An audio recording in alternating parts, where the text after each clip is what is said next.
Assalamualaikum warahmatullahi wabarakatuh. Saya Fail Ilman Adi Wiradarman dari kelas 11 IPA 3 nomor absen 13. Saya sekarang akan menjelaskan resensi buku yang berjudul Allah Tak Pernah Jauh, yang ditulis oleh Ayu Lestari dan diterbitkan oleh Citra Risalah pada tahun 2015. Buku ini berisikan tentang bagaimana Allah seberapa dekat dengan kita dan kita tidak boleh berputus asa dengan harapan yang diberikan oleh Allah Subhanahu wa taala. Semoga Allah memberikan ilmunya kepada kita sehingga kita semakin mudah dalam menjalani hidup ini, sebab bagaimana jadi hidup kita bila tidak berbekal ilmu. Dan sebaik-baik ilmu adalah apa yang telah Allah berikan kepada kita, Al-Quran, serta keberuntungan bagi kita karena Rasulullah SAW telah memberi suri teladan yang tak tertandingi nilainya. Belajar agar bagaimana ilmu dunia sekaligus ilmu akhirat bisa kita pelajari hingga berbuah bahagia di dunia dan akhirat. Tidak lain dan tidak bukan, kita harus semakin dekat dengan Allah. Lalu muncullah pertanyaan, bagaimana cara kita agar senantiasa dengan Allah? Allah sebenarnya tidak pernah jauh dari kita. Allah tidak pernah meninggalkan kita, tetapi jika salah langkah, tentu kita sendiri yang akan merasakan betapa jauhnya Allah dari diri kita.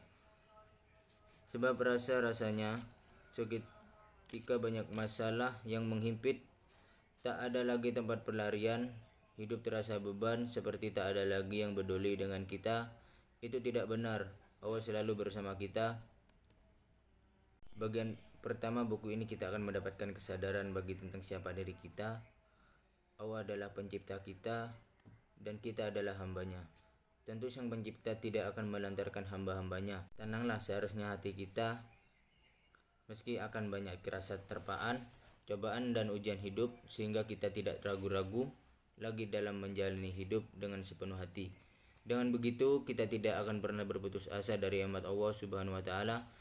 Ini yang akan dibahas pada bagian kedua, dan jangan sampai membalas kebaikan Allah dengan tindakan yang bodoh, tindakan yang bisa membuat marah. Sadarlah, ada beberapa banyak doa kita yang belum terkabul.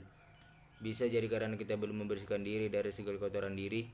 Maka dapatkan cara-cara dan solusi agar doa kita dan kita lebih dekat dengan Allah, sehingga tak ada lagi beban hidup yang terasa berat. Betapa janji Allah itu nyata adanya. Tidak ada dia terbaik dari Allah untuk kita yang mau membersihkan diri, bergegas hijrah dari keburukan ke jalan kebaikan, siap selalu menyambut hidayah dan ingin selalu menjadi kekasih Allah seumur hidup kita, kecuali kemenangan yang abadi.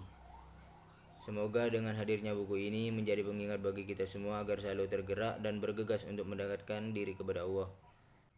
Isi buku ini membuat saya merefleksi diri, memberi pengetahuan baru dan penguatan serta semangat untuk beribadah. Ada banyak kisah sahabat dan orang saleh di dalamnya, begitu menginspirasi untuk berbenah memperbaiki diri. Lewat buku ini pula saya memperoleh pencerahan atas pertanyaan yang kerap timbul di benak saya. Apakah orang seperti saya bisa masuk surga? Selama ini memang kadang bimbang dengan pertanyaan ini karena predikat soleh bagi para penghuni jannah belum cocok disandingkan pada saya. Namun buku ini memberikan penguatan lewat kisah-kisah orang biasa, bukan nabi, bukan keluarga nabi, bukan pula sahabat nabi atau ulama dan kiai. Tapi mereka hanyalah orang biasa tanpa status dan jabatan apapun di muka bumi. Mereka hanya punya hati itulah yang digunakan untuk tetap murni mengesahkan Allah Subhanahu wa taala dan meraih ridhonya. Dan hati itu dimiliki oleh setiap insan, termasuk saya, maka saya pun memiliki peluang untuk masuk ke dalamnya. Dan sebagai muslim, saya harus selalu berprasangka baik bahwa Allah telah menyiapkan istana untuk saya di surganya. Ada salah satu kutipan di buku ini yang membuat saya tetap percaya kepada Allah. Tidak ada kesia-siaan jika kita bersungguh-sungguh lebih dekat pada Allah. Epilog Allah menanti kita di surga, halaman 173. Rasanya tidak cukup buku ini dibaca sekali. Kenapa? Karena manusia akan selalu bertemu dengan ujian. Di setiap ujian butuh selalu dibekali dengan pondasi penguatan. Agar tetap kuat menghadapi berbagai permasalahan, buku ini berisi tentang tujuan penciptaan, keikhlasan, doa dan kasih sayang, serta berbagai solusi yang bisa membuat hati kita menjadi lebih tenang. Sehingga sangat tepat rasanya ketika kita memiliki masalah dalam hidup, lalu membaca buku ini, agar kita selalu dalam pemikiran yang positif dan tetap berhusnuzon padanya. Adapun kutipan dari buku ini yang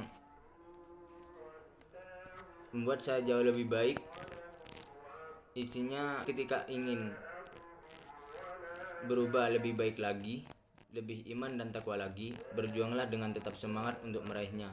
Apapun caranya, asal diridhoi Allah, lakukan. Allah tidak pernah tidur, Ia akan selalu menolong hambanya yang membutuhkan pertolongan. Bab 13, Bismillah, kita siap berhijrah, halaman 142. Dari awal membaca cover hingga lebaran terakhir buku, ada banyak pelajaran yang manfaat. Dari awal membaca cover hingga lembaran terakhir buku, ada begitu banyak pelajaran dan manfaat yang saya dapatkan. Terima kasih kepada penulis Ayu Lestari yang sudah menulis karya hebat ini. Semoga menjadi amal jariah. Amin. Ada beberapa inspirasi dari kisah tersebut, yaitu saat hati, pikiran, dan raga kita senantiasa tulus mengingat Allah, maka pada saat itulah tidak akan ada jarak antara kita dan Allah. Saat itulah doa-doa kita senantiasa akan dikabulkan olehnya. Yang kedua, bisa jadi orang lain pernah membuat kita kecewa, tapi yakinlah Allah tidak akan pernah mengecewakan kita. Bisa jadi orang lain pernah ingkar janji, tapi yakinlah janji Allah itu pasti akan terjadi. Dan terakhir, inspirasi dari kisah tersebut, yaitu ikhtiarkan isi doa kita, sebab banyak orang yang berdoa tetapi ikhtiarnya jauh sekali dari doa yang senantiasa dipanjatkan. Itu yang dapat saya jelaskan. Untuk kekurangan kata saya mohon maaf. Wassalamualaikum warahmatullahi wabarakatuh.